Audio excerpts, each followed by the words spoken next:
The sun is shining. Time to get your wheels clean and looking sharp out on the road.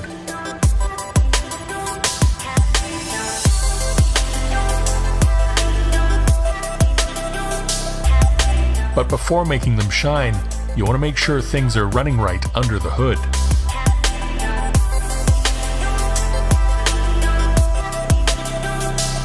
Nick's shop has been helping lots and lots of folks get their dream cars on the road lately.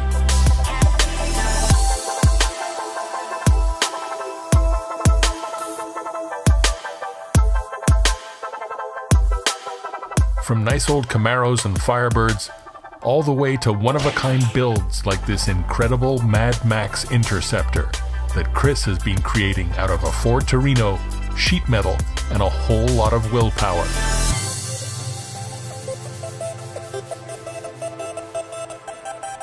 The car is almost done, but the engine isn't in place.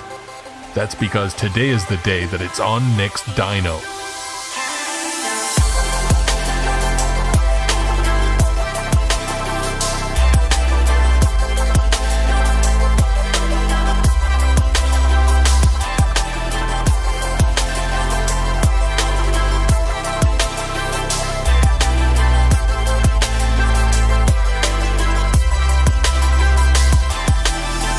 Last night I was here with Christian putting the engine on the dynamometer, and we wanted to start her up and breaking the cam, and here he is, he's with us. Christian, good morning. Morning. Let me ask you, remember what we went through last night? Yes. You know, I haven't built too many Cleveland motors, but years ago I built another Cleveland engine for another customer of mine. I built it, I put it on the dynamometer, I took his distributor, his ignition coil, and they came running. It was running on the car, so I put it on the dyno the way it came off the car. And then I tried to get it started on the dynamometer, and I couldn't get it started. And I was fighting back and forth, checking ignition and this and that. And I noticed the spark would go on and off, on and off. And eventually, I damaged the camshaft on that Cleveland, and it didn't break in well because it took me a long time to get it started. So last night I was telling Christian, here it is now, I got another Cleveland, and I wanted to keep it simple. I took the coil that came from his car that was running, it was good. And because his distributor was damaged and seized, here, let me just pull it out. Right here, you see, this is his original distributor that came out of the car, but it was seized inside the block. So we had to force it out and broke the casing, right? So what do? I bought a rebuild distributor to keep it simple for Christian, because we're not looking for crazy power here. It's a cruising car, it's a show car. So I bought the simple distributor, rebuilt from the manufacturer, put it in here, and got the engine running, and we only had it running for how long? About a minute. Just a minute. And with my luck, again, on a Cleveland. I go, here we go again, a spark issue. I said, oh no, I don't want to do it again and damage the camshaft. Oh, here we go again. So after we played around, we figured out the distributor was no good. We changed coils also. Eventually, it was not the coil. I mean, it was Friday night, it was late, Nick was tired, everybody had left, everyone was telling Nick to give up, and Nick just wouldn't give up. I wasn't feeling great either. And Nick said, hold on a second. He walked out and I just started cleaning up. I thought, that's it. And he came back with this 40-year-old distributor, which I have no idea where you Yeah, and I thought of it last night because I had it buried in my old stock. I said to Christian, no, if I find it, let's try it. I had another customer of mine, or a good friend of mine, he has a Boss 351 Mustang, and he went to electronics on his engine and to a big block on his Mustang. So I kept this old distributor, which is this one right here. See, it's a dual point, rusted distributor that I had for 40 years in storage. Now I knew this distributor was running on this car. So all I did was put it back in here after I found it. I don't know, it was a miracle after 40 years. Even my brother was surprised I had it for so long. I never sold it. And here it is, eventually on a Friday night, 8 o'clock at night, you need a part. And my brothers asked me to go home and take a break, Nick. And I said, no. I want to get this motor running. And I told Christian, we're here tonight, we're going to get it running. So I found the distributor, I put it in, timed it, bang, the motor started, ran, we broke in the cam, and here we are today, we're gonna make some tests.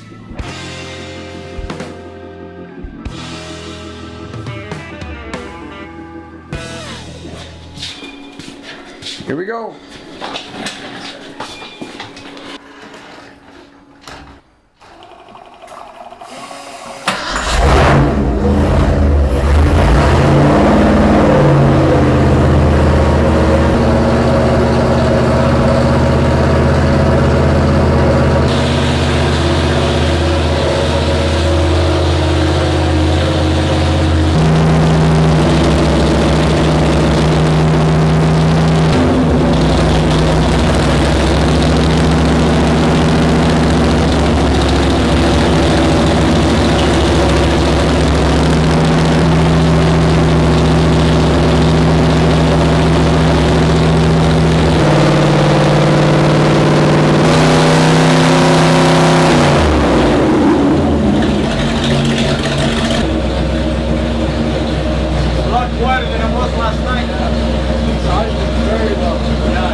wide carburetor from the one goes to the dyno room with our 650 CFM because it's a mile 351 cubic inch.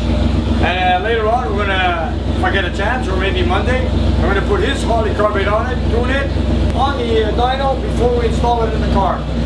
So for now, we're gonna be testing with the 650 that belongs to the dyno room.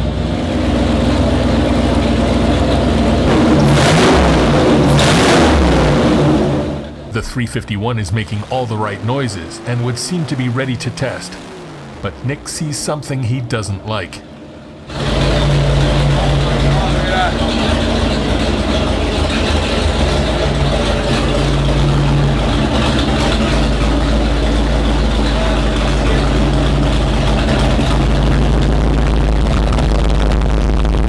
Some oil has appeared on the dyno's catch pan. Nick hopes it's just from a loose fitting on the top of the engine, and not an issue with the main seal or oil pan.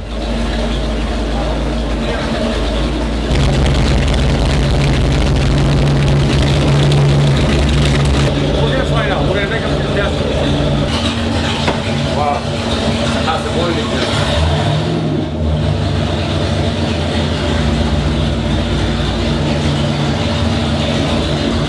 There we go.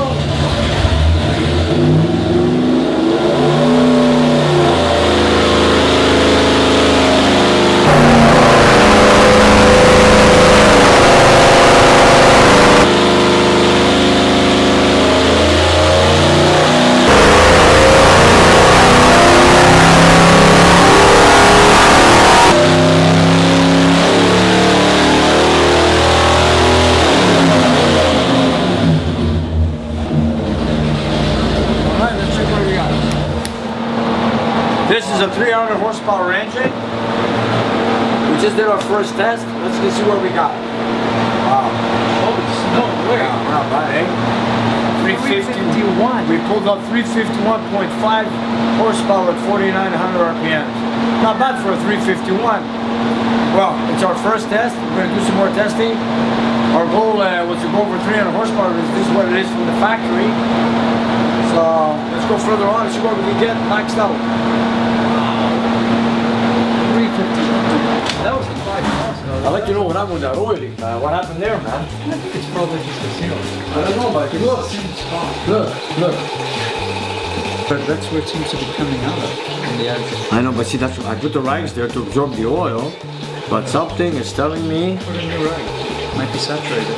No, you know what? That's a lot of oil. Let me clean it. That's a lot of oil.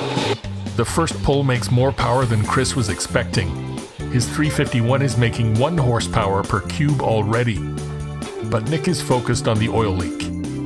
He cleans up the outside of the block and wipes down the pan, hoping they can track the leak and stop it as they continue testing.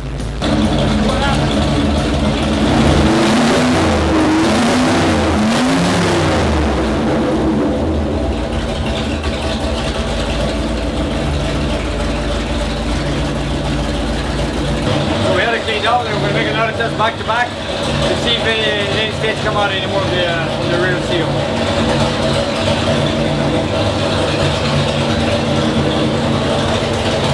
I can't stop smiling. We're going to take the RPMs from 31 to 5,300 RPMs.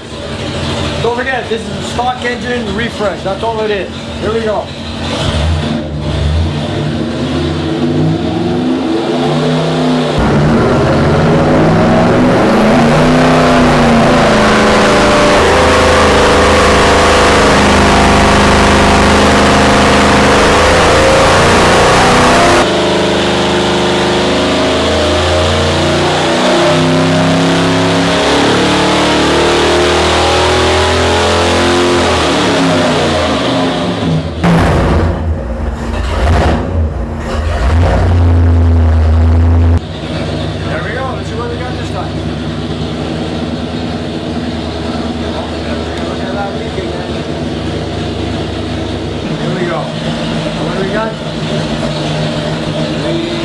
Back here, 352.5 at the 100 RPM. Our torque is 392.9 at 3,800.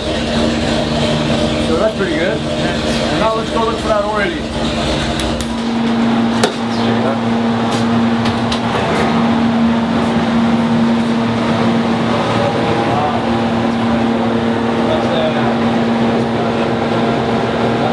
No, it's not from here. Not from here. Wow. I don't know. I have no idea.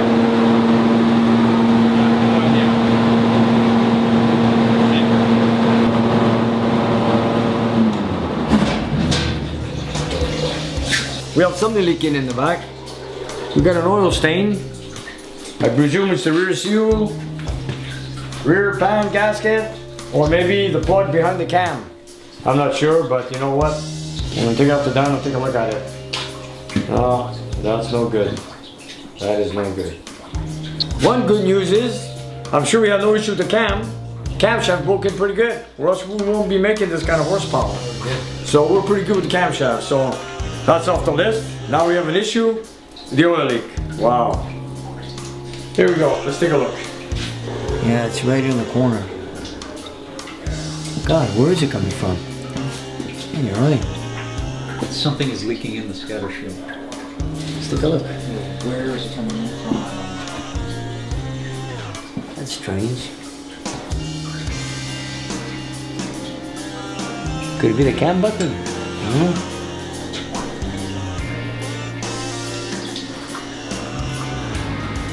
No, let me tighten up the bolts a bit on the pad and see what happens.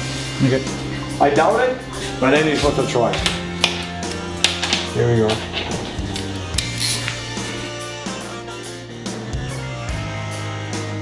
We have an electronic distributor coming in next week, so we're gonna redo our test again next week when we get a chance. At the same time, check out for the rear leak that we have, so got a couple of jobs to do already on this. I'm going to get another distributor with the Petronics conversion, get that out of the way, then work on the seal, see what it is, maybe take out the pan right here and see what I can do, and then put his carburetor, tune it, and max out the horsepower with it, and then on the way back into the car. So far today, from what I've learned, that the camshaft is good. It made 351 horsepower, origin from the factory is 300. Anyways, I got 350, my customer's happy. I'm sure the cam is in good shape. I'm gonna remove the valve covers after just to make sure, but we got 50 horsepower over stock, so I'm sure the cam is working. The only thing is, I'm gonna have to fix that seal, rear leak there, tune this carburetor, and everything goes well, and it's on to the car. We got more on the Mad Max coming up in the future. After this is installed, I'm gonna take it for a long drive. It's time to have some fun with this car. This could be an adventure. It's the only Mad Max car in Quebec.